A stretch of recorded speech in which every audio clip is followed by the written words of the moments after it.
नमस्कार। Sports scan के आज के संस्करण में आप सबका बहुत बहुत स्वागत। खेल जगत की तमाम खबरों का लेखा जोखा लेकर मैं हूं नवीन सक्सेना आज के इस अंक में, और इन खबरों पर चर्चा करने के लिए आज मेरे साथ मौजूद हैं खेल विशेषज्ञ, खेल पत्रकार शबाब अनवर। शबाब, स्वागत है आपका। धन्यवाद आपका और श्रोताओं को नमस्कार। नजर डाल लेते हैं अब तक की खास खबरों पर। आईपीएल 2020 क्रिकेट में मुंबई इंडियंस का सामना चेन्नई सुपर किंग्स से। रॉयल चैलेंजर बेंगलुरु ने पंजाब किंग्स को हराया। जॉर्डन के अम्मान में जूनियर एशियाई मुक्केबाजी चैंपियनशिप में अंडर 15 और अंडर 17 में भारतीय खिलाड़ियों ने अपने अभियान की शानदार शुरुआत की। भारत के वीर चोटरानी और अनाहत सिंह ने अगले महीने अमेरिका के शिकागो में विश्व स्क्वॉश चैंपियनशिप 2025 के लिए क्वालिफाई किया। और युवा मामले एवं खेल मंत्री डॉक्टर मनसुख मांडविया ने राजकोट में fit India Sunday on cycle अभियान का नेतृत्व किया।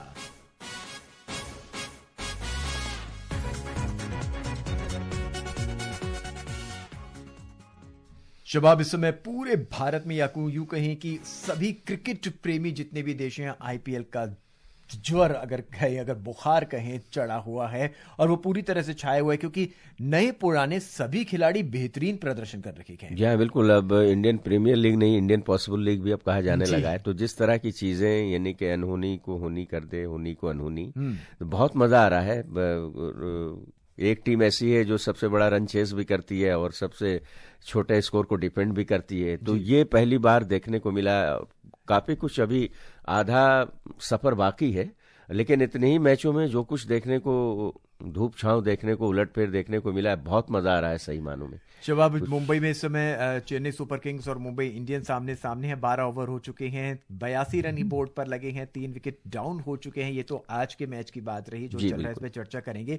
लेकिन प्रोग्राम में चर्चा आगे करने से पहले हम वैभव की बात करना चाहेंगे। बेहतरीन खिलाड़ी निकले वो कल के। हम देखिए, पहली गेंद पर छक्का लगाया। आप कॉन्फिडेंस देखिए उनका, कितना कॉन्फिडेंस लेवल कितना हाई था। यानी पहली गेंद उतने बड़े मुकाबले में, और उनका ही एक पार्टनर आज ने डेब्यू किया है।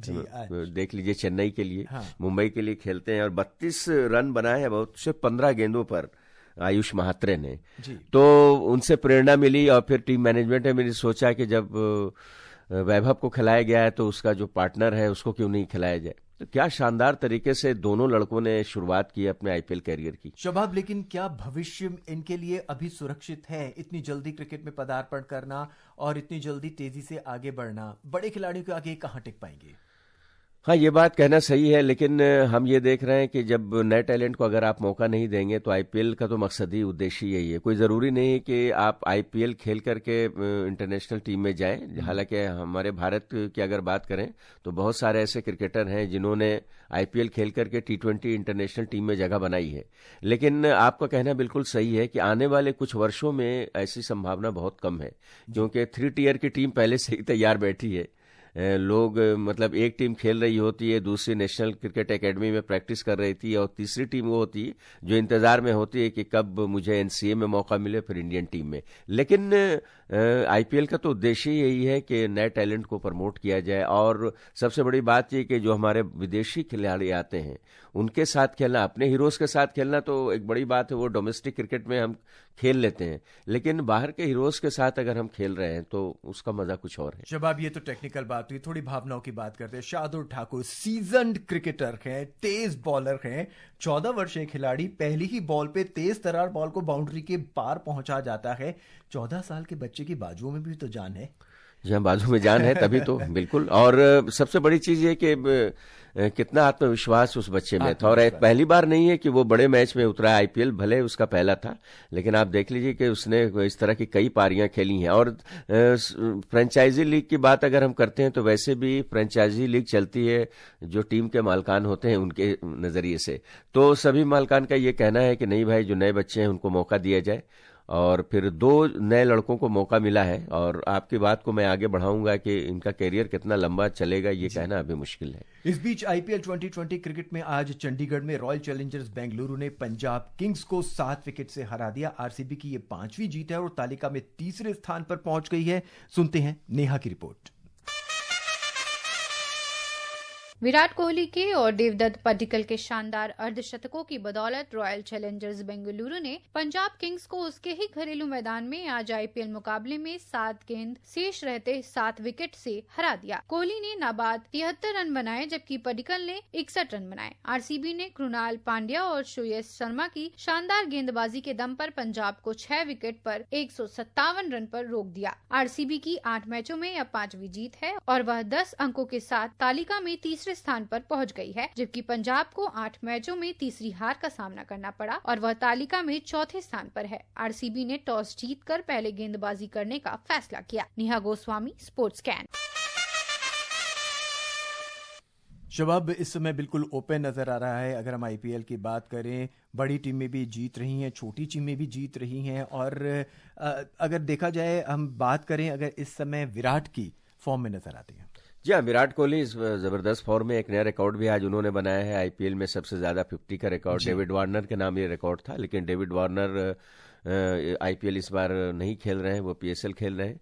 तो कुल मिलाकर ये देखा जाए कि विराट कोहली में जो निरंतरता देखने को मिल रही है उनकी बल्लेबाजी में, तो वो बहुत जबरदस्त है। और जिस तरह के नाबाद 73 रन आज उन्होंने बनाए हैं, तो विराट कोहली एक ऐसा बैटर है जो कि अगर ये कहा जाए कि आंकड़े उनके पीछे दौड़ते हैं तो ये गलत नहीं होगा। तो एक नया कीर्तिमान है। अभी वो कब तक खेलेंगे, चूंकि फ्रेंचाइजी क्रिकेट में रिटायरमेंट का कॉन्सेप्ट ज्यादा होता नहीं है आमतौर पर, आप जानते हैं। महेंद्र सिंह धोनी इसका उदाहरण है। तो अभी लंबा कैरियर उनका है कम से कम फ्रेंचाइजी क्रिकेट में, तो उनके बल्ले से इसी तरह रन बनते रहेंगे। और सबसे बड़ी बात यह है कि इस बार रॉयल चैलेंजर्स बेंगलोर की टीम वैसा प्रदर्शन कर रही है जो कि पिछले जमाने में, पिछले दिनों में आईपीएल में नहीं कर पाई थी। तीसरे स्थान पर इस समय, और 5 टीमें ऐसी हैं जो 10 अंक प्राप्त कर चुकी हैं इस आईपीएल 2025 में। उसमें आरसीबी है, निरंतरता के साथ जीत हासिल कर रही है और अपना मैदान रास नहीं आ रहा है, बाहर जाकर के इन्हीं दूसरे मैदानों पर अवे मैचेस जो है उसमें लगातार जीत हासिल कर रही है। ये एक बड़ी बात है। तालिका की बात करें तो इस समय जो मैच चल रहा है वो मुंबई इंडियंस और चेन्नई सुपर किंग्स के बीच चल रहा है। मुंबई 7वें स्थान पर है और चेन्नई जो है 10वें और अंतिम स्थान पर है। कोई खास प्रदर्शन नहीं है, या यूं कहीं बहुत लचर प्रदर्शन रहा है सभी खिलाड़ी। जी हाँ, बिल्कुल। थोड़े से उठने का मौका मुंबई इंडियंस के पास है, जो कि दिखने भी लगा है अब हमें, क्योंकि 7वें स्थान पर है। 2 अंक अगर आज मिल जाते हैं तो फिर उनकी पोजीशन बेहतर हो जाएगी। लेकिन आपने ठीक कहा कि 2 बड़ी टीमें जो सबसे ज्यादा बार आईपीएल को जीती हैं, उनका प्रदर्शन बिल्कुल लचर है और कुछ उनकी योजना में भी के बारे में भी क्रिकेट प्रेमियों को समझ में नहीं आ रहा है। आईपीएल में 39वें मुकाबले में कल कोलकाता नाइट राइडर्स और गुजरात टाइटंस आमने सामने होंगे। केकेआर ने अपना पहला मैच गंवाया था जब 112 रन के लक्ष्य का पीछा ही नहीं कर पाए थे। गुजरात टाइटंस ने पिछले मैच में 200 से अधिक के लक्ष्य का पीछा कर दिल्ली कैपिटल्स के खिलाफ किया था। 7 में से 5 मैच जीतकर गुजरात टाइटंस अंक तालिका में पहले स्थान पर है और 7 में से केवल 3 मैच जीत सही कि कोलकाता नाइट राइडर्स 6ठे स्थान पर हैं। चर्चा करेंगे, पहले सुनते हैं विशाल को।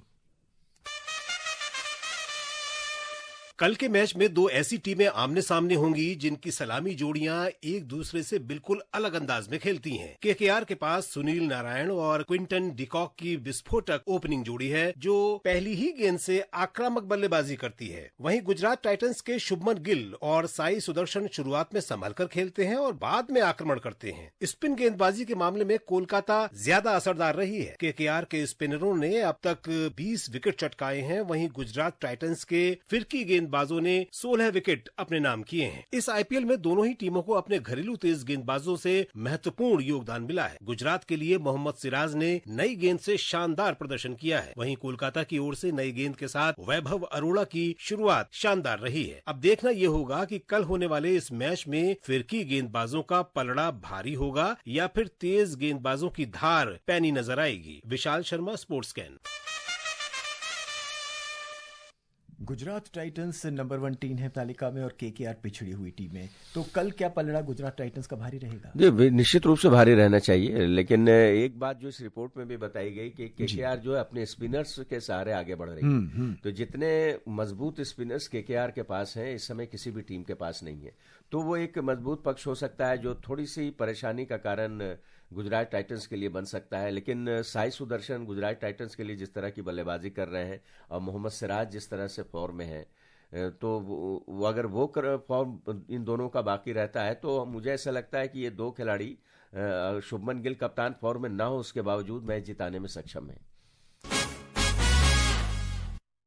क्रिकेट के बाद अब हम चलते हैं मुक्केबाजी के रिंग में। जॉर्डन के अम्मान में एशियाई अंडर 15 और अंडर 17 मुक्केबाजी चैंपियनशिप में भारत ने 2 जीत के साथ अपने अभियान की शुरुआत की है। 43 किलोग्राम वर्ग में हार्दिक और 46 किलोग्राम में रुद्राक्ष ने अपने पहले मुकाबले में आसानी से जीत हासिल की। एशियाई ओलंपिक परिषद और नवगठित विश्व मुक्केबाजी के अंतर्गत ये पहली प्रतियोगिता है जिसका आयोजन एशियाई मुक्केबाजी संघ कर रहा है। भारत ने टूर्नामेंट में 56 सदस्यीय टीम भेजी है जिसमें 30 खिलाड़ी अंडर 15 में जबकि 26 खिलाड़ी अंडर 17 में अपनी चुनौती पेश करेंगे। और अब बात फिट इंडिया की। Fit India Sunday online cycle का आयोजन के अंतर्गत युवा मामले और खेल मंत्री डॉक्टर मनसुख मांडविया ने राजकोट में राष्ट्रव्यापी फिट इंडिया संडे साइकिल अभियान का नेतृत्व किया। सुनते हैं मनीषा को। Fit India Sunday on cycle अभियान को भारत में कई स्थानों पर एक साथ आयोजित किया जाता है जिसमें सभी राज्यों और केंद्र शासित प्रदेशों की राजधानियों के अलावा भारतीय खेल प्राधिकरण के क्षेत्रीय केंद्र, राष्ट्रीय उत्कृष्टता केंद्र और खेलो इंडिया केंद्र हिस्सा लेते हैं। भारत के कई राज्यों सहित नई दिल्ली के प्रतिष्ठित मेजर ध्यानचंद नेशनल स्टेडियम में भी 600 से अधिक नागरिकों ने प्रसिद्ध अभिनेता और रग्बी इंडिया के अध्यक्ष राहुल बोस के साथ साइकिलिंग अभियान में हिस्सा लिया। वहां मौजूद लोगों ने पहले जुम्बा और रस्सी कूदने जैसी फिटनेस गतिविधियों में भी भाग लिया। वहीं भारत के पुशअप मैन रोहताश चौधरी के साथ कई लोग एक प्रतियोगिता में भी शामिल हुए। उधर भारतीय खेल प्राधिकरण के लखनऊ केंद्र में 100 से अधिक प्रतिभागी सीआरपीएफ मैदान सैनिक कॉलोनी में फिटनेस और स्वास्थ्य का संदेश फैलाने के लिए इकट्ठा हुए। वहीं मुंबई में ये कार्यक्रम 2 स्थानों पर आयोजित किया गया जिसमें आसपास के समुदायों के बच्चों और उनके अभिभावकों को इंटरएक्टिव और शैक्षिक गतिविधियों में शामिल किया गया। दिसंबर 2024 से अब तक 5000 से ज्यादा स्थानों पर राष्ट्रव्यापी साइकिलिंग अभियान का आयोजन किया जा चुका है जिसमें लगभग 2.5 लाख से ज्यादा लोगों ने हिस्सा लिया है। Fit India Sunday on cycle का आयोजन युवा मामले एवं खेल मंत्रालय द्वारा cycling federation of India, my bikes और माई भारत के सहयोग से किया जा रहा है। Manisha Khanna, sports can. शबाब, फिट इंडिया को लेकर सरकार बहुत सचेत है। कई तरह के कार्यक्रम आयोजित किए जा रहे हैं और ये जरूरी भी है। जी हाँ, बिल्कुल। देखिए, खेलो इंडिया के बाद फिट इंडिया एक ऐसा कार्यक्रम है जो बहुत ज्यादा कामयाब रहा है और सबसे महत्वपूर्ण बात यह है कि ये दोनों कार्यक्रमों को, चूंकि खेलो इंडिया कार्यक्रमों से मैं जुड़ा भी रहा हूं एक कमेंटेटर के रूप में, तो मैंने करीब से देखा है कि इन दोनों कार्यक्रमों की मॉनिटरिंग प्रधानमंत्री जी स्वयं करते हैं जी। तो आप इससे अंदाजा लगा सकते हैं कि कितनी पैनी नजर है। और फिट इंडिया के लिए कहा जाता है कि अगर आप फिट रहते हैं तो आपके व्यवहार में परिवर्तन होता है। आपने बार बार सुना होगा प्रधानमंत्री जी जब भी फिट इंडिया के बारे में बोलते हैं तो कहते हैं कि अगर आप शारीरिक रूप से सक्षम हैं, पूरी तरह से मजबूत हैं, फिट हैं, तो आपके व्यवहार दूसरे को पसंद आएगा। और शबाब, इस तरह के कार्यक्रमों में लोग बढ़ चढ़कर हिस्सा भी ले रहे हैं जिस तरह हमने रिपोर्ट में भी सुना।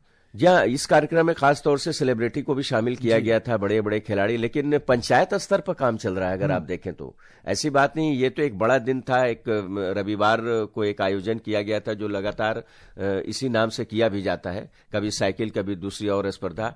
असल है कि खेलो इंडिया और फिट इंडिया दोनों कार्यक्रम को पंचायत स्तर से शामिल किया गया है। और अभी हमने उड़ीसा के खेल मंत्री की एक खबर पढ़ी थी, पढ़ रहे थे, जिसमें उन्होंने कहा कि खेलो इंडिया केंद्र खोले जा रहे हैं ग्रामीण क्षेत्रों में।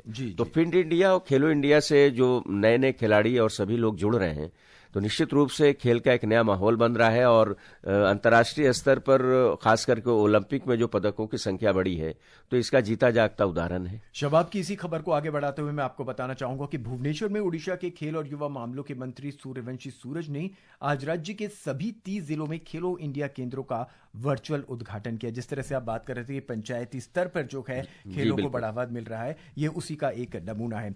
चलते चलते हम अपने सुनने वालों को बता दें कि भारत के वीर चोटरानी और अनाहत सिंह ने अगले महीने अमेरिका के शिकागो में विश्व स्क्वॉश चैंपियनशिप 2025 के लिए क्वालिफाई कर लिया है।